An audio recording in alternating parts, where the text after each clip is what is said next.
He had everything handed to him: a private car, designer clothes, and a last name powerful enough to open every door before he even knocked.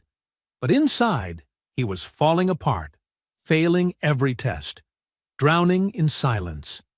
Everyone had given up on him: teachers, classmates, even his own mother. Until one day, in the quietest corner of that school, a man, a janitor no one ever truly noticed, said something that made Landon feel as if someone had just looked straight into his soul. He thought the man was just mopping the floor. But he didn't know. That man was about to sweep away everything he thought he knew. His name was Landon Tate, the only son of Veronica Tate, tech billionaire and founder of Tate Motors, a name that graced the cover of Forbes as regularly as the seasons changed.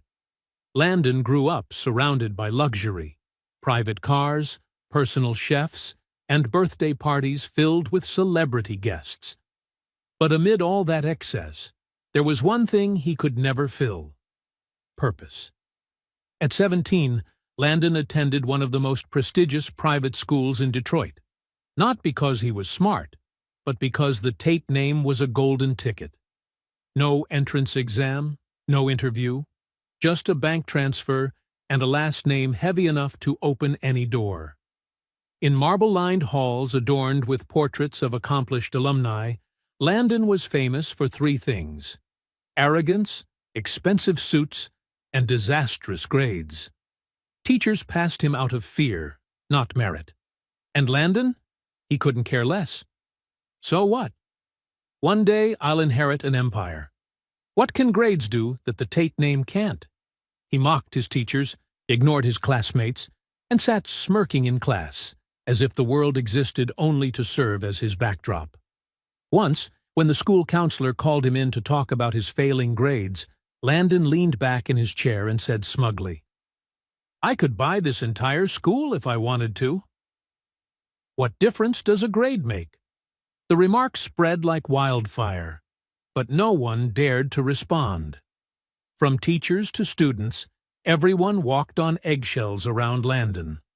No one wanted to risk losing the Tate family's massive donations. At home, things weren't any better.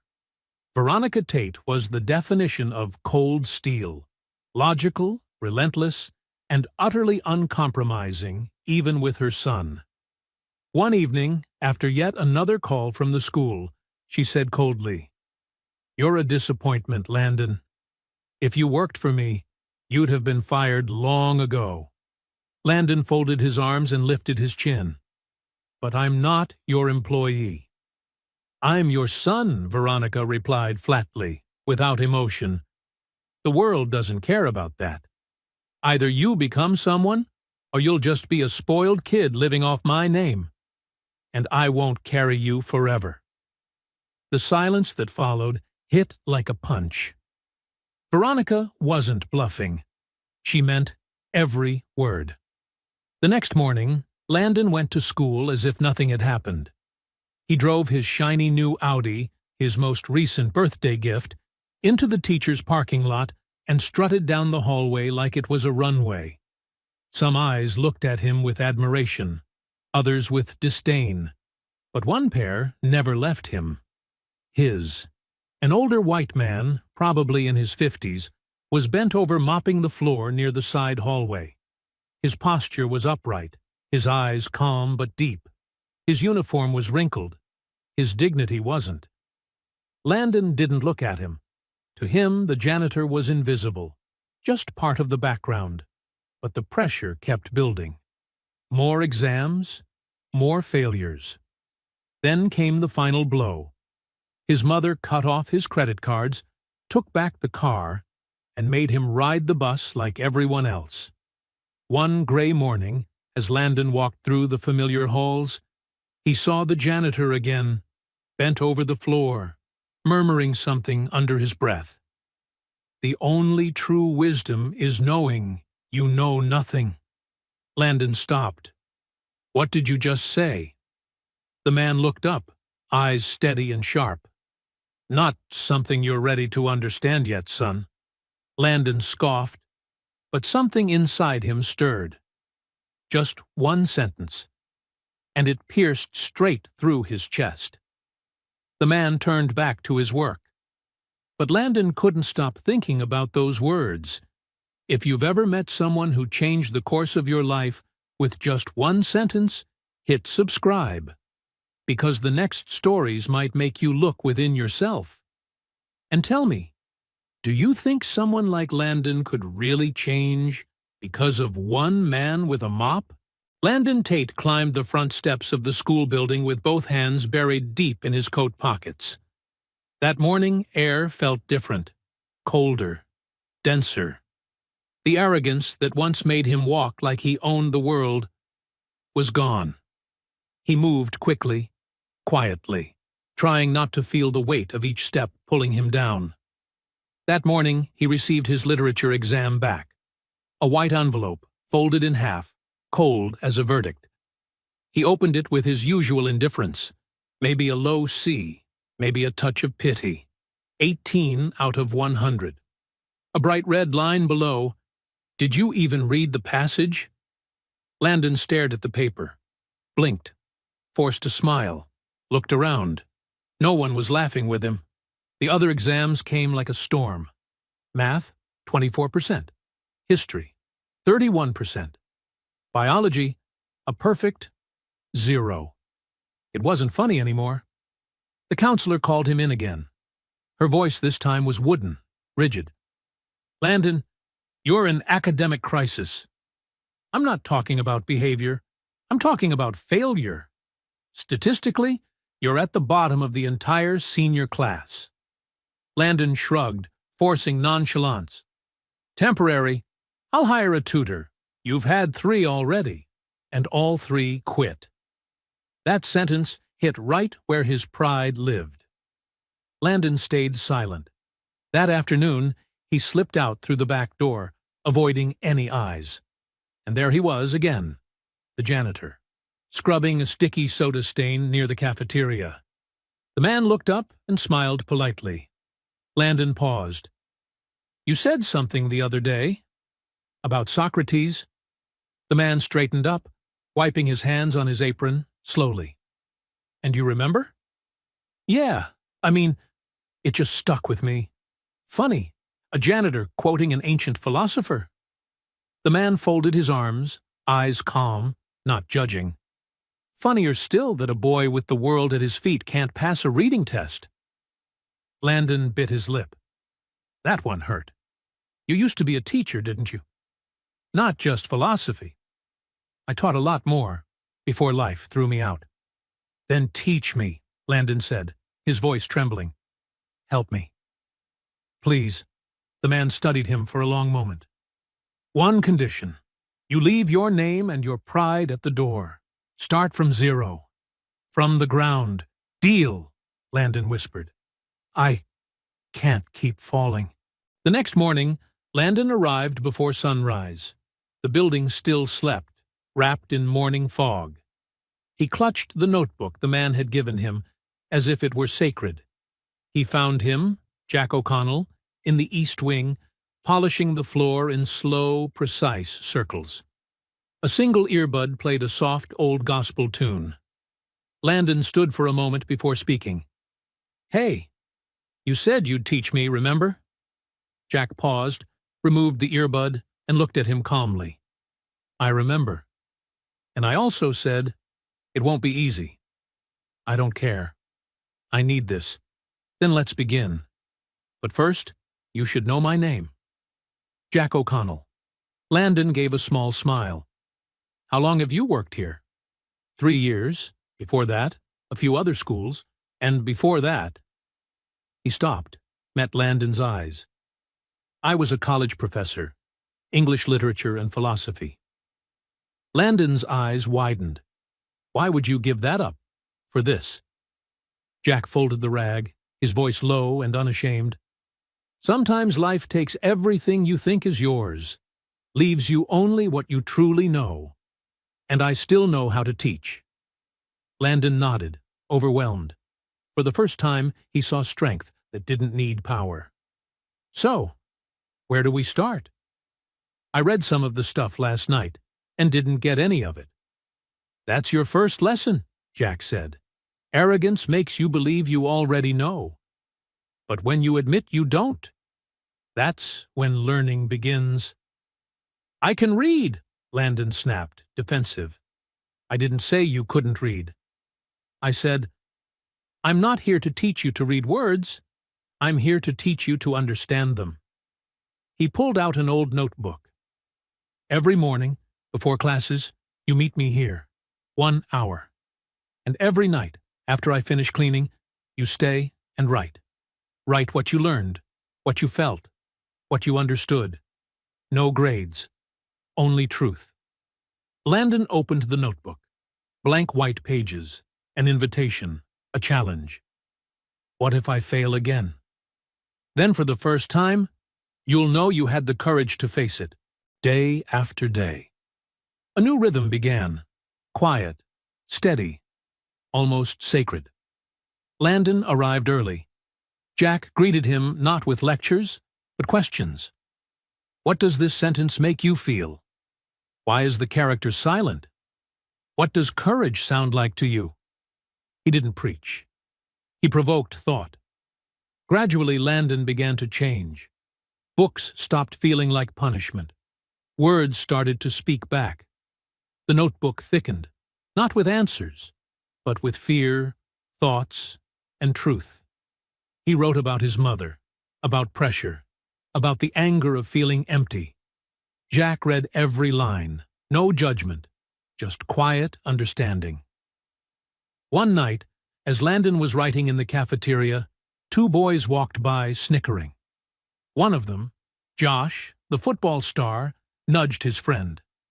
Look, the Tate heirs writing love letters to the janitor. Landon clenched his fists, ready to stand up, but Jack placed a gentle hand on his shoulder and whispered, You can't measure depth with a shallow ruler. Landon looked up. That line cut deeper than any insult ever could. That night, his phone lit up with a message from his mother. They updated your grades. Final warning. Change or move out. No trust fund. No apartment. Nothing. Landon stared at the screen. Didn't reply. But for the first time, he wasn't afraid. He was ready. Friday arrived, along with the end-of-term buzz. Students chatting, teachers rushing, the future humming in every hallway. Landon walked through the crowd, clutching a folder tight. Make-up essays, praised assignments, and a draft titled The Illusion of Power, Jack's first challenge. For the first time in his life, Landon felt proud. Maybe his mother would too. But when he reached the office, Veronica Tate was already there, in her stiff gray suit, eyes cold as steel. She didn't even look up from her phone. You're late. Let's make this quick. The counselor nervously handed over the new report. Landon reached for it, but Veronica snatched it first. She skimmed it. The grades were better, not perfect, but clearly improving. Teacher notes, shows initiative, active participation, and a remarkable change in attitude. Veronica closed the file, her voice dry. This is what you call progress? I'm trying. Really, trying with whom? Your last tutor quit. Who's helping you? Landon hesitated. He didn't want to expose Jack, but something inside him said it was time to tell the truth. Jack. The janitor's silence. The air thickened. Veronica blinked, then laughed. A sharp, cold laugh. You're joking. He used to be a professor. He's a janitor, Landon. And that's all you need to know. Landon's voice cracked, but stayed firm. He's taught me more than anyone you've ever hired. He's teaching me how to think. Veronica stepped closer, her tone low and blade cold. You're disgracing this family. Wasting time on people who have nothing to offer. He sees me, Mom. You never did. Veronica froze, looked at her son as if he were a stranger. If you keep down this path, you'll lose everything. The car, the money, the name. Don't test me." Landon took a deep breath. Every cell in his body trembled, but he said it anyway, each word steady and clear. "Maybe I need to lose everything to find out who I really am."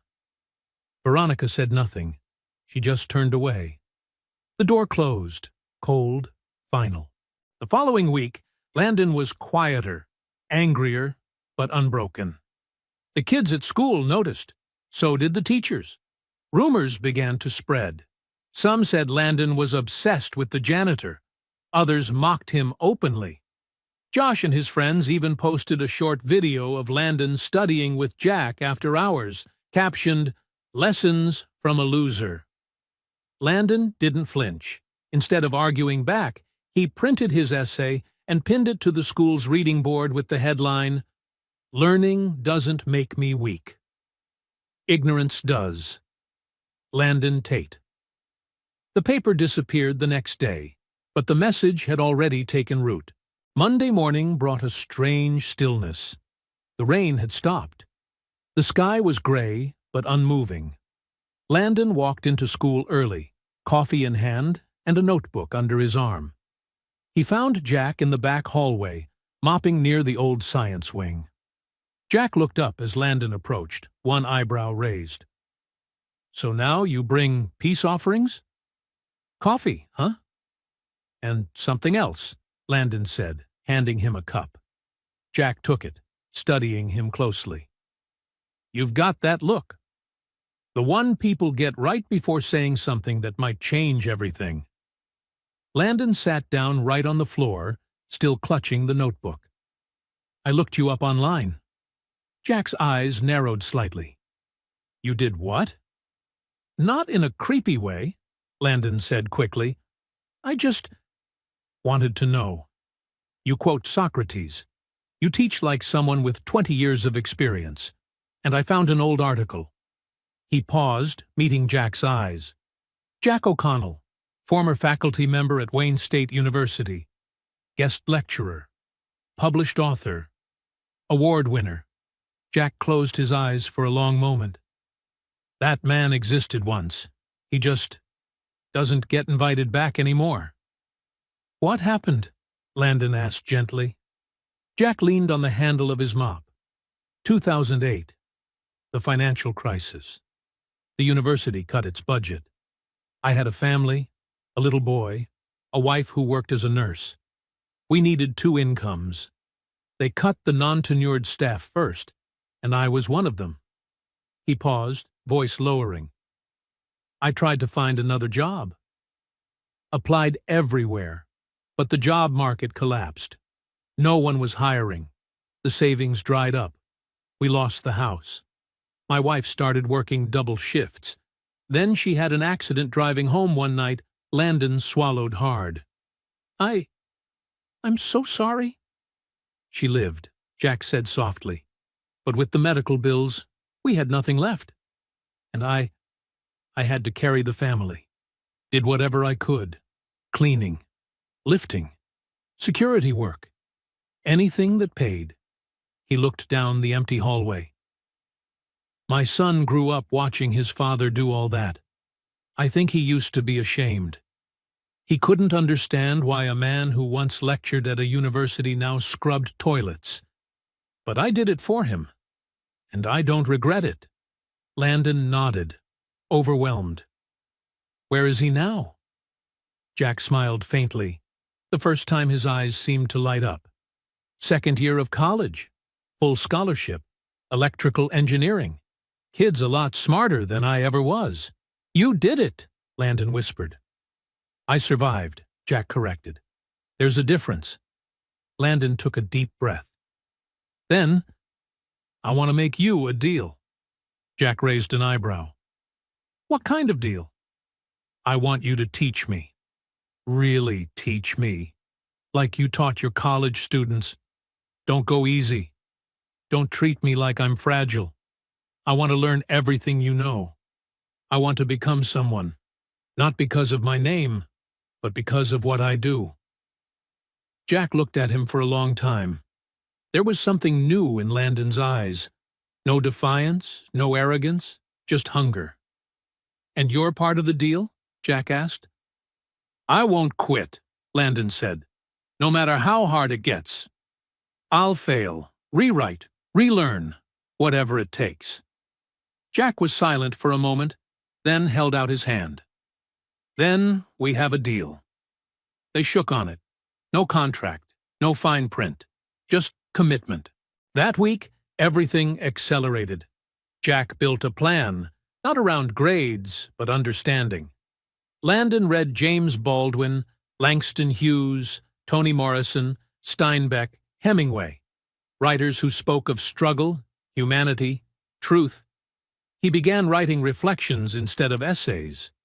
He questioned systems, injustice, and himself.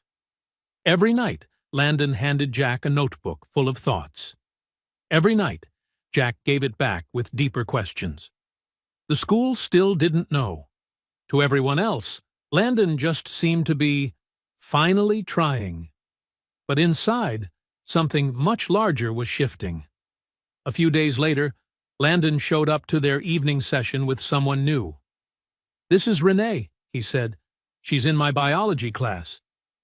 "Needs help with writing," Jack smiled. "Looks like we've got ourselves a class." Then more students came, quietly, cautiously. Rumors spread that there was someone in school who actually taught. No grading, no judgment, just teaching. The abandoned library became their secret classroom. They read, they wrote, they debated. Sometimes they cried. It was beautiful, and it was also dangerous. One afternoon, Jack was called into the office. The vice principal's voice was as cold as a memo. "Mr. O'Connell, we've received complaints. Parents are questioning why their children are spending time after school with a custodial worker. It's not appropriate." "I'm teaching," Jack said simply. "You are not a certified teacher here. That's not part of your job description." Jack met his gaze. "Saving these kids is part of my humanity." The vice principal said nothing more. Jack knew what was coming. The next day, Landon heard the news. "They told you to stop?" "They did." "That's insane." "You're helping them." "I know," Jack interrupted quietly. "But that's how systems work. They don't attack what's broken. They attack what's working, if it's not approved to work that way." Landon clenched his fists. "I'll tell my mother. I'll talk to the board. I'll go public." "Not yet," Jack said firmly. "Your voice needs to stand on its own first, not on your mother's name." Yours, Landon nodded. He understood. The revolution had begun. Winter crept into Detroit, draping fog over every street, making the mornings solemn and cold. The school hallways felt darker, quieter. But inside Landon, something was beginning to glow. A new light he couldn't yet name. One morning, Jack asked Landon to meet him in the old library, a dusty room no one used anymore. He sat across from Landon, arms folded over a book, eyes steady as if peering through the shell the boy had built around himself. "It's time," Jack said softly. "I tell you the one thing no one ever taught." Landon leaned forward slightly. "I'm listening." Jack gave a faint smile. "The secret of learning isn't in grades, textbooks, or diplomas. The real secret is transformation." He stood and walked slowly between the old wooden shelves. Most people learn just to pass, to survive, to repeat someone else's words and hope that's enough. But you can't change that way. You only truly change when something inside you breaks, then rebuilds itself, stronger than before. Landon was silent. Jack watched him a while longer, his voice dropping to something almost like confession. "You've already started that process, but you need to know what real learning feels like. It's messy, it's painful, It's personal, but it's real. He handed Landon an old gray-covered book, the corners bent. "This book saved me," he said. "Man's Search for Meaning" by Viktor Frankl. "I read it after I lost my job, my house, when I thought I had nothing left. It taught me that even when they take away everything you have, they can't take away who you choose to become." Landon opened the cover. Blue ink notes filled the margins, underlined sentences, exclamation marks. "You're giving this to me? I'm trusting you with it." Frankl wrote this after surviving the concentration camps. If a man can find meaning in that kind of hell, then you and we can find meaning in what we're living through. "Why me?" Jack sat down again, his tone lower, steadier. "Because when I saw you that day, you weren't arrogant. You looked like someone drowning, and something in you was still fighting." Frankl said, "When a person has a reason to live, they can endure almost any how. You're searching for your reason, Landon, and this book will help you find it." Landon gripped the book tightly, feeling its weight, not just physical, but emotional. "I'll read every word, and then I'll write something real. Not for me, for you." Jack stood, picked up his mop and bucket. Before leaving, he turned and said, "The next time someone asks how you're doing at this school, don't say, 'I'm improving.' Say, 'I'm becoming someone.'" The door closed softly. Landon sat still for a long time. The book rested in his hands, its warmth lingering. His chest felt heavy, not with fear, but with meaning. He no longer wanted just to pass. He wanted to have worth. And in the cold winter of Detroit, for the first time, Landon Tate began to feel warm. From within, something had truly changed. You could see it in the way Landon walked. He no longer strode through the hallways like a prince, but like someone who had just woken from a long dream. Still the same expensive clothes, but the eyes were different. No longer empty, but clear. No longer wandering, but with direction. Most teachers didn't know what to think. The arrogant heir of the Tate family now raised his hand in class, asked questions, turned in full essays, even volunteered for group work. One day in history class, he suddenly spoke up. "Can we talk about how the textbook glosses over slavery as if it's just a footnote?" The room fell silent. Even the teacher hesitated. "Where did you hear that?" he asked carefully. "From James Baldwin, from Steinbeck, and from a man no one sees." No one knew how to respond. But no one forgot that moment. Landon wasn't just changing himself. He was starting to see others.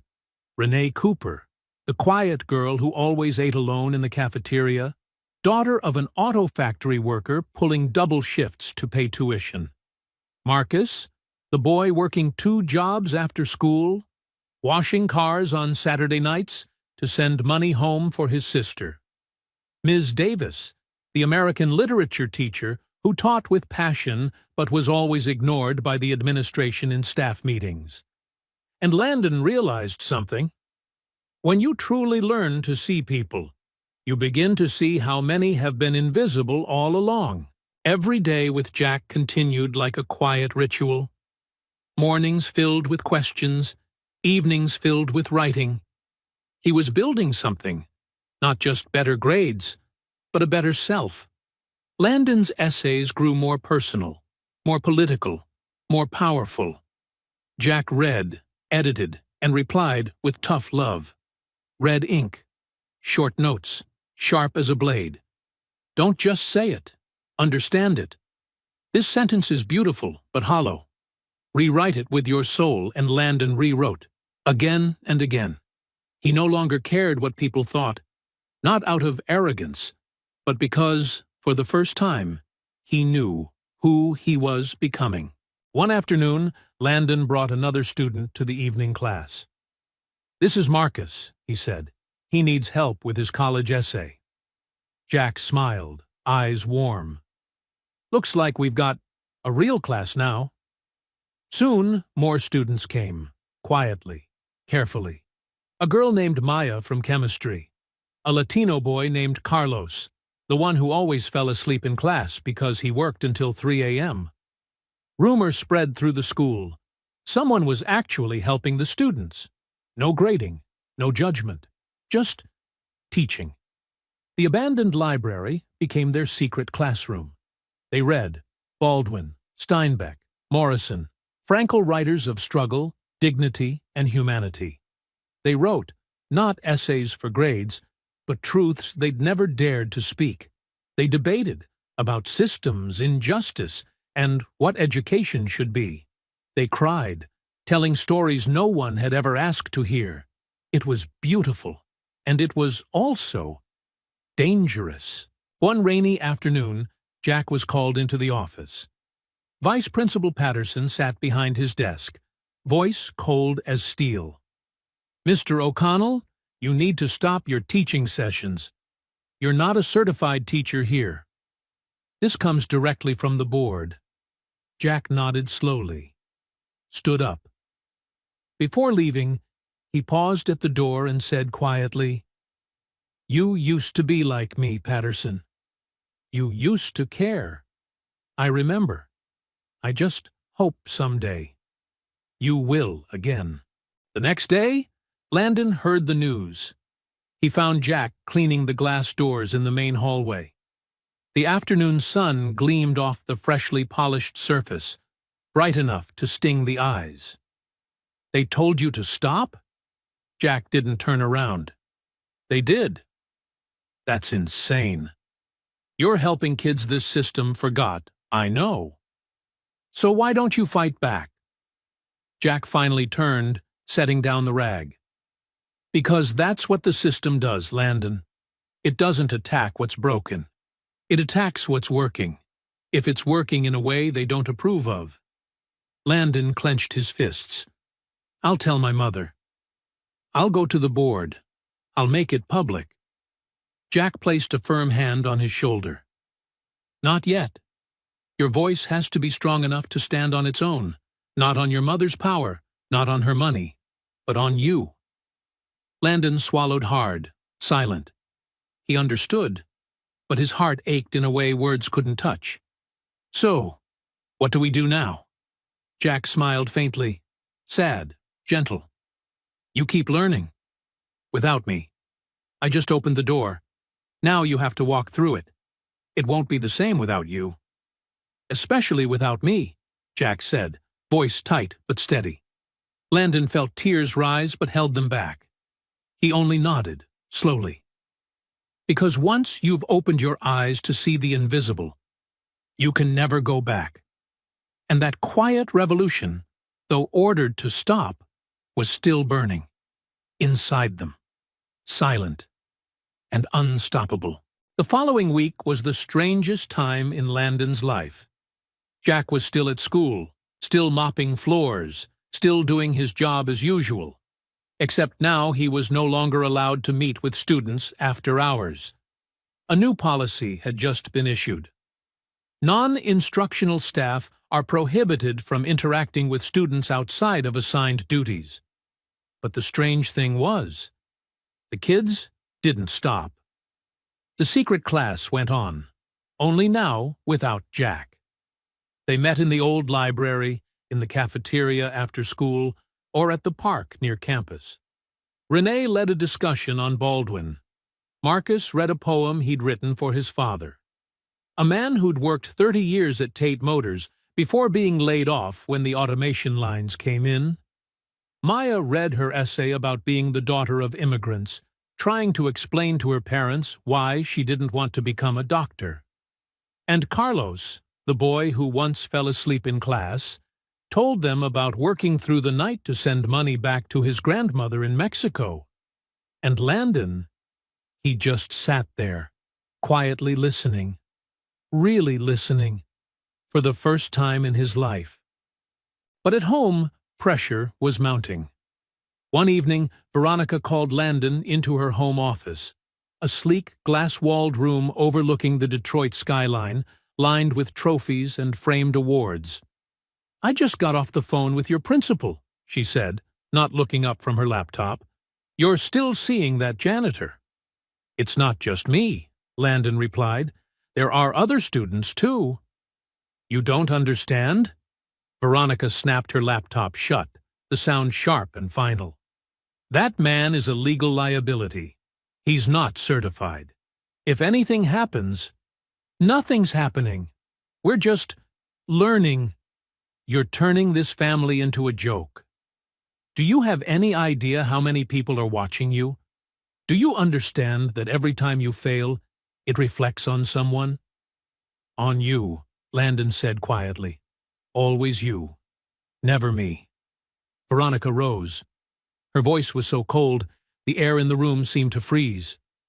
"You have two choices. One, end this ridiculous study group, focus on your grades, and prepare for MIT like I arranged. Two, leave this house. No fund, no apartment, no Tate name on anything." Landon stood still. His heart pounded. "You can't do that." "I can, and I will. I don't raise mediocrity."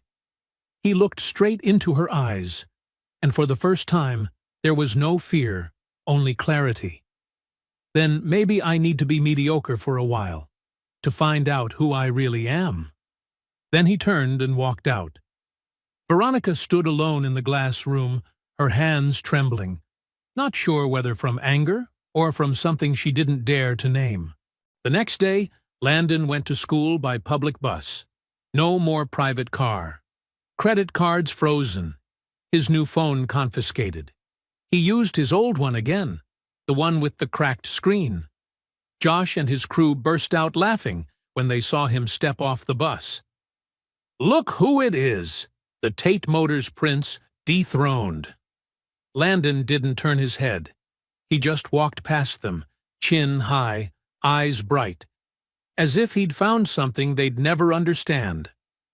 Down the hallway, Jack was replacing a trash bag. Light from the window reflected off the newly cleaned glass, glinting across his face. Their eyes met. Jack nodded. Neither said a word. They didn't need to.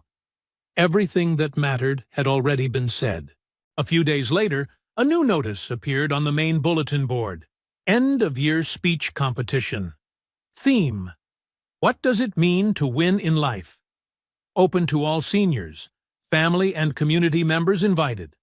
Prize: $50,000 scholarship plus university recommendation letter. Landon stood there for a long time. He thought about Jack, about Renee, about Marcus, about Carlos, about everything he'd learned, not from textbooks, but from people. He remembered Frankel's words: "When a person has a why to live, they can bear almost any how." And Landon realized he had found his why. Now it was time to speak it.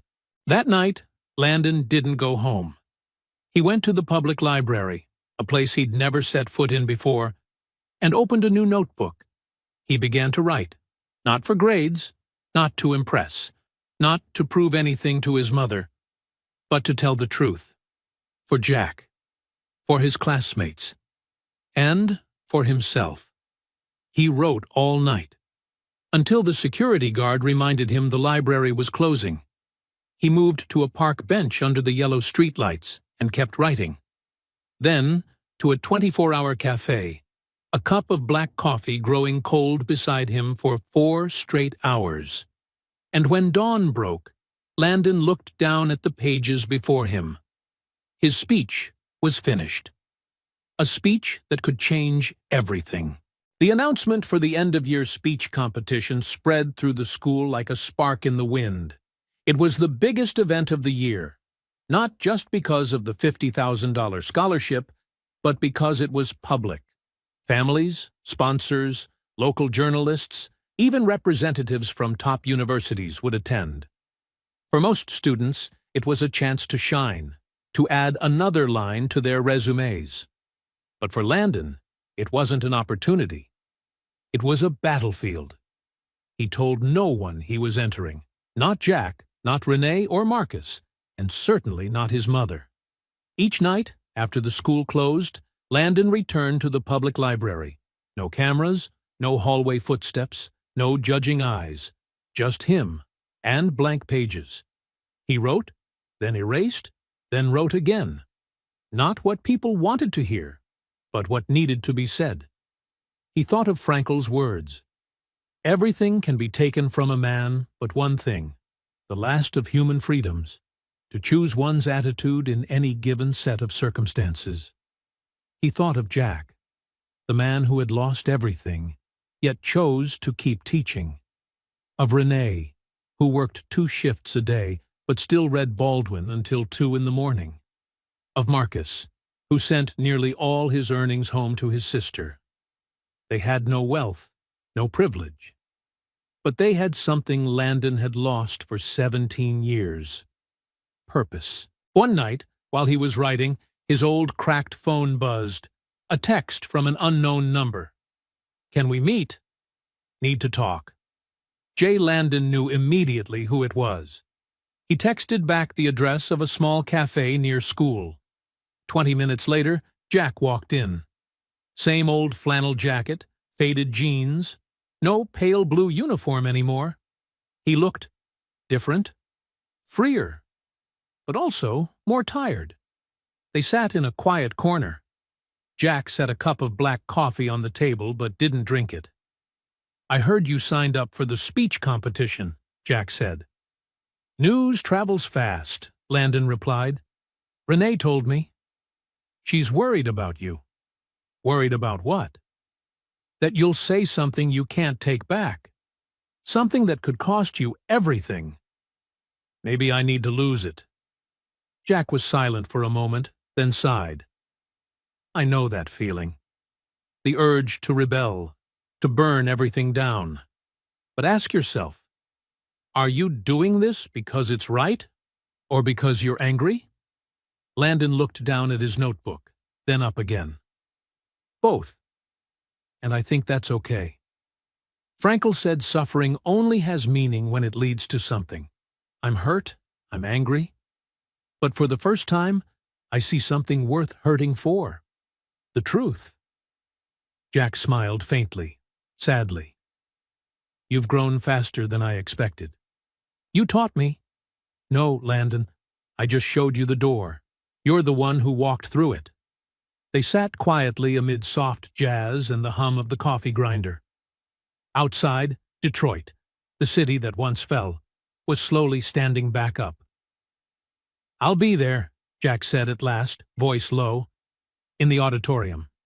Back row. You won't see me, but I'll see you. Thank you, Jack. Don't thank me. Just tell your truth. That's all I've ever wanted. The next day, Landon found Renee in the library. She was reading Toni Morrison, pages rimmed with yellow sticky notes. You're really going to do it? She asked, eyes anxious. I have to. You know what'll happen, right? Your mother will be there. The board. If you say what I think you'll say, I'll lose everything. I know Renee's eyes welled up. Why? Why are you willing to risk it all? Landon smiled faintly. Because for the first time, I have something worth saying. And people like you, like Marcus, like Carlos, you've lived that truth every day. It's time someone with privilege said it out loud. You don't have privilege anymore, Landon. They've taken it all. No, he shook his head. I still do. I still carry the Tate name. I still have skin no one questions. And I know that if I fail, I still have somewhere to fall back on. You don't. Marcus doesn't. That's why I have to speak. Renee wiped her tears. Jack would be proud. He already is. Now, I just need to make myself proud. That night, Landon returned home for the first time in 3 days. He'd been sleeping on Marcus's couch, a peeling paint apartment with a sagging sofa, but warmer than any mansion. Walking into the Tate estate, The luxury hit him like something foreign. High ceilings, designer furniture, walls heavy with silence. Veronica stood in the living room, a coffee cup in hand, gaze cold and sharp. "You're home. I'm just here to get a few things. You know about that speech competition, right?" "Yes. I arranged for you to go first. The director from MIT will be there. Mr. Preston, head of admissions.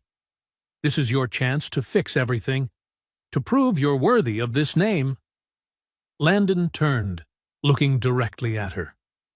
"Did it ever occur to you that maybe this name isn't worthy of me?" "What did you say?" Her voice cut like glass. "You built your empire on the backs of people like Marcus's father. You fired thousands of workers to raise profits. You've never seen me. You only see your reflection in me. You dare?" "I do. Because for the first time, I'm not afraid of you. Not afraid of losing the money, the name, anything. Because I've found something far more valuable." "What?" Veronica asked, her voice trembling. "Me?" Landon turned and walked upstairs, leaving his mother frozen in the silence of that immaculate room. For the first time, Veronica Tate, the woman who always had an answer, had none. The night before the competition, Landon didn't sleep. He sat by the window, watching the Detroit skyline, old buildings being restored, once forgotten streets glowing again with light. A city once dead, now reborn. Just like him. He opened his notebook one last time. On the first page, Jack's red ink note still gleamed. Learning isn't memorizing. Learning is transformation. And transformation hurts before it frees. Landon closed the notebook gently. Tomorrow, he would walk onto that stage. Not as Veronica Tate's son, not as a spoiled boy born into silk and privilege, just as Landon. And for the first time in his life, that was enough. When dawn came, golden light slipped through the window pane. Landon rose and dressed in a simple suit, not designer, but one he'd bought from a thrift store, paid for with money from his night shifts at a cafe. In his backpack, the notebook, his copy of Man's Search for Meaning, and his 12-page speech, edited in his own red ink. He looked around the room one last time. The big bed, the bare walls, all the expensive emptiness. Then he stepped out, leaving the door open. Veronica was already awake, standing in the kitchen, coffee in hand, poised as ever. "You're leaving?" "Yes. I'll be there." Front row. "I know." They looked at each other. A fleeting moment between two strangers who once shared a name. "Landon," Veronica said softly, "don't do something you'll regret." He smiled, sad but certain. "The only thing I regret is how long it took me to find my voice." And with that, Landon walked out into the cold Detroit morning. A storm was coming, but he was ready. The grand hall of Crestwood Academy had never been this full. Every seat, from front to back, was occupied. The chandelier lights scattered cold streaks across the ceiling. The podium stood in the center of the stage, framed by a large banner that read, "Annual Speech Competition. What does winning in life truly mean?" In the front rows sat rows of expensive suits. Veronica Tate sat upright, arms folded, face unreadable. Beside her were board members, the MIT representative, and a journalist from the Detroit Free Press. The middle rows held parents and teachers. Vice Principal Patterson sat beside the principal, eyes fixed on the event program. At the back were the students. Renee sat next to Marcus and Maya. Carlos wore his cleanest white shirt, hands clasped tightly together. And in the very last row, near the exit, sat an older man with graying hair and a freshly pressed blue shirt. Jack O'Connell. No one recognized him, which was exactly how he wanted it. Behind the curtain, Landon stood alone. The other 5 contestants whispered through their notes, adjusting cue cards, their pressed suits immaculate, their hair sleek, their speeches printed in bold. Landon held 12 handwritten pages, corners wrinkled from being turned over too many times. Victoria Chen, student body president and a sure admit to Yale, looked over. Not nervous, Tate? No. Really? After everything, cut off from your money, your mom watching like a hawk, and you're walking on stage with scribbled papers? Landon looked her in the eye. Maybe that's why I'm not nervous. I've got nothing left to lose. Victoria smirked softly. How tragic. But Landon didn't feel tragic. He felt free. The principal stepped up to the podium. The microphone crackled faintly. Welcome, everyone, to our annual speech competition. Today, 6 of our outstanding students will share their thoughts on an important question. What does it mean to win in life? Polite applause filled the room. Our first speaker, a familiar name, Landon Tate. This time the applause was thinner, punctuated by whispers. Veronica lifted her chin slightly. Jack leaned forward from the back row. Landon walked onto the stage. The lights were blinding. 300 eyes fixed on him. His heart pounded, not with fear, but with purpose. He placed the pages on the podium, inhaled deeply, and looked up. My name is Landon Tate. His voice was steady, clear, unwavering. Some of you know me as Veronica Tate's spoiled son, lazy, untalented, failing every exam. The whispers grew louder. Veronica's brow tightened. They said I had everything, money, opportunity, a guaranteed future. But the truth is, he paused, locking eyes with the front row, I had nothing. In the back row, Jack smiled faintly. Until one man, a man most people only saw holding a mop, gave me something no one ever had. Time, attention, and a simple question. Do you want to change? Landon glanced at his first page but didn't read. He'd memorized every word. He wasn't my teacher. Not officially. He was this school's janitor. His name is Jack O'Connell. Before life knocked him down, he was a university lecturer. Some heads turned, searching. Jack remained still, head bowed. He didn't teach me how to score better grades. He taught me how to read, not just words, but what lies between them. He taught me how to write, not to impress, but to understand myself. And most importantly, Landon's voice thickened. He taught me how to see those this society has chosen to make invisible. He turned toward the students section. Renee Cooper! She's right there! He pointed. Renee blushed, then lifted her chin. Daughter of a factory worker. Works 2 shifts to pay tuition. Reads Toni Morrison until 2 a.m. because she actually cares about learning, not about the diploma. Marcus Williams washes cars every Saturday night to send money home to his sister. His father worked at Tate Motors for 30 years, until my mother's company decided robots were cheaper than people. Veronica's hands clenched. Her face turned to stone. Carlos Mendez falls asleep in class, not because he's lazy, but because he works from 10 p.m. to 4 a.m., sending money back to his grandmother in Mexico. The crowd turned toward them, not in pity, but in respect. They don't need a $50,000 scholarship to prove their worth.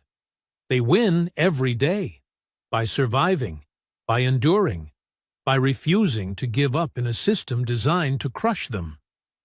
Scattered applause began from the back. Marcus wiped his eyes. And me? I was handed everything, and I failed. Not because I was stupid, but because no one ever taught me the one thing that mattered most. Landon lifted his gaze and locked eyes with his mother. That winning isn't climbing higher by stepping on others. Winning is pulling people up with you. People ask, what does it mean to win in life? I used to think it meant money, power, fame. Now I know the truth. His tone softened, sincere and unguarded. Winning is waking up, seeing who you truly are, not who others tell you to be. Winning is finding purpose in suffering. As Viktor Frankl wrote in Man's Search for Meaning, when a man has a why to live, he can bear almost any how. I found my why, not in a boardroom or on a Forbes cover, but in an abandoned library, beside kids the system forgot, with a man who held a mop, but carried wisdom no university could teach. Landon looked toward the back row, searching for Jack's eyes. Mr. O'Connell didn't save me with answers. He saved me with questions. The biggest one being, who do you want to become? Tears streamed down Landon's face.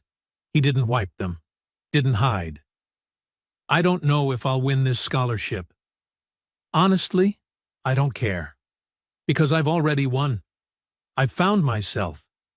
And if anyone here, student, parent, or person of power, feels empty in the middle of everything they own, please hear me. His voice rose, echoing across the hall. Greatness doesn't come from being seen. It comes from seeing others. And sometimes, the person who teaches you the most doesn't wear a suit or stand behind a podium. They hold a mop. They scrub floors. They're overlooked. Until someone privileged and lucky enough like me chooses to look down instead of just looking up. Landon lifted his pages. His voice dropped to a near whisper. Yet the microphone caught every word. My name is Landon Tate. I used to think that name meant something. But the man who taught me how to be human, he turned toward the back, where Jack now stood, tears glistening, is Jack O'Connell. And I don't need anyone to validate that truth. I know it. If not for him, I wouldn't be standing here today. I'd still be drowning in the emptiness of myself. So if you're hearing this... The entire hall turned toward the back. They saw Jack standing, hand over his mouth, trembling. Thank you for teaching me the only lesson that truly matters. Learning doesn't make us weak. Ignorance does. And the greatest ignorance is believing that worth comes from status, instead of from the soul. Landon bowed and stepped away from the podium. Silence. 3 seconds. That felt like 3 hours. Then a single clap. From the back. Renee stood up, crying, clapping. Marcus rose next. Then Maya. Then Carlos. Then the row behind them. And the one after that. Within 10 seconds, the entire hall was on its feet, except for the front row. Veronica Tate remained seated, arms crossed, face still. But in her eyes, something had cracked. Vice Principal Patterson looked toward Jack. Their eyes met. Patterson slowly stood and began to clap. Applause thundered through the hall. Like a storm. Like liberation. Landon stood backstage, shaking, exhausted, but more alive than ever. Jack walked slowly down the aisle, approaching the stage. When he reached it, they looked at each other. No words. Jack nodded. Landon nodded back. Everything that mattered had already been said. The remaining 5 contestants went up one by one and finished their parts. Polished speeches about leadership, innovation, success. All good. All hollow. When the last one ended, the judges withdrew to deliberate. The hall was still buzzing, but no one was talking about the other 5. They were only talking about one. Out in the hallway, Landon leaned against the wall, exhausted. Renee found him first. She hugged him tight, said nothing. Then Marcus, then Maya and Carlos. a small circle of people who understood. "You did it," Marcus rasped. "You just said out loud what we have to live through every day." "Not me," Landon shook his head. "Jack did. I was just the one holding the mic." "Exactly," a familiar voice said. Jack stood there, hands in his pockets, a faint smile, eyes still red. "That's why it matters. The ones with the mic have to speak for the ones without." Landon stepped forward. "I hope I didn't make things worse for you." "Worse?" Jack laughed. "Landon, you just reminded this whole city that education isn't a privilege. It's people. Whatever happens to me, that's worth it." They hugged, not as teacher and student anymore, but like family. Inside the hall, the judges returned. The principal stepped up to the podium, envelope in hand. "This is the hardest decision we've ever had to make," he said. All 6 contestants were outstanding, but one speech touched something far beyond our scoring rubric. Veronica sat up straight, fingers tightening around her purse strap. "The winner of the $50,000 scholarship is—" A pause. A held breath. "Victoria Chen." Polite applause. Victoria, the near lock for Yale, walked up to accept the award, her smile immaculate. In the hallway, Renee looked at Landon, worried. "You okay?" Landon smiled, a real smile. Completely okay. And he meant it. For the first time, the outcome didn't define him. But the principal wasn't finished. "However," he continued, "the judges have decided to create a special award. We've never done this before, but sometimes a moment demands extraordinary recognition." He glanced down at the paper. "The Special Courage Award, given to a student who showed bravery not only in words, but in life, goes to Landon Tate." The hall went silent for a beat, then erupted. Renee screamed. Marcus smacked the wall. Carlos jumped up and down. Landon stood frozen, legs suddenly weak. "Go," Jack nudged his shoulder. "You deserve it." Landon walked into the hall. All eyes turned to him. This time, he didn't tremble, didn't fear. The principal handed him a wooden plaque engraved with his name and an envelope. "Not a scholarship," he said softly, "but a letter of admission to Wayne State University, College of Education, with full funding. If you want it." Landon took the envelope, hands shaking. "Thank you, sir." Stepping off the stage, he looked for 2 faces. Jack, at the door, clapping louder than anyone, smile bright as stage lights, and Veronica, still in the front row, arms folded. But when their eyes met, something was different. She nodded. Just once. Very small. But it was there. A few months later, spring settled over Detroit. Fresh leaves covered old buildings. A city once symbolic of collapse now stood as a symbol of rebirth. Landon stood before a small building on the city's east side. A new sign hung above the door. O'Connell Tate Learning Center. Not a fancy school.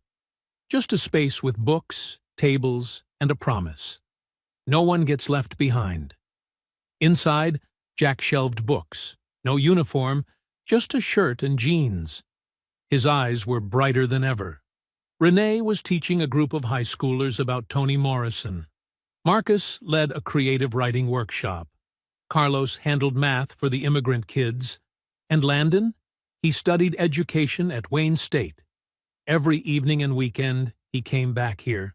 To teach, to learn, to listen.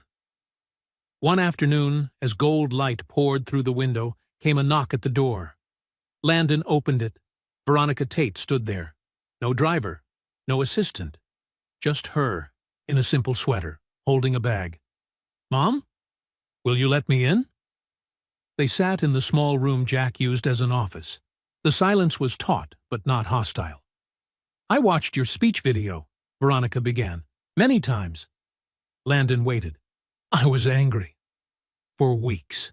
I thought you'd betrayed me, the family, everything we stand for. I know. But then, her voice shook. A factory worker named Rosa wrote me. Your son said what we feel every day. Thank you for raising someone with a conscience. Veronica wiped away tears, Landon's first time seeing her cry. I didn't raise you that way. You learned it yourself. And I was wrong. You did what you thought was right. No. I did what was easy. I built an empire by forgetting the people who built it. You reminded me. She handed him the bag. Inside was a check and a letter. This isn't money for you. It's for the center. No conditions. No name on the wall. It's just how I start to make things right. Landon saw the number. $500,000. Mom? And there's more. Veronica drew a breath. I've invited Mr. O'Connell back to Wayne State. Special lecturer position. Tuition funded by Tate Motors. If he wants it? Landon was speechless. He hugged his mother. For the first time in years, she hugged him back. I don't expect you to forgive me right away, she whispered. But I hope one day. We're already on that road, Mom. That evening, Landon and Jack stood on the center's roof, looking at the Detroit skyline. City lights glittered like fallen stars on Earth. Did you hear about Wayne State? Landon asked. Heard, Jack nodded. You'll take it, right? Jack paused, then smiled. I said yes. With one condition. What is it? You'll be my teaching assistant. Learn while you teach. Teach while you learn. Landon laughed, tears running down. You're still not done with me, are you? Never. This isn't about finishing. It's about continuing. Passing it on. Frankel said, meaning isn't something you find. It's something you create. And we're creating it. Exactly. They stood quietly, watching a once-dead city alive again. 2 years later, the O'Connell Tate Center had expanded. 3 locations across Detroit, hundreds of students, dozens of volunteers, including Renee, now a sophomore in literature, and Marcus, working on his first book about a working-class childhood. Landon, now 20, stood before a class of 15 teens. Not rich kids. Kids from neighborhoods public schools had forgotten. Today we're talking about what learning means, he began. Not memorizing. Not grades. Transformation. He held up the old book, Man's Search for Meaning, the exact copy Jack had given him. A teacher gave this to my teacher. He said, when people have a why, they can endure almost any how. So, what's your why?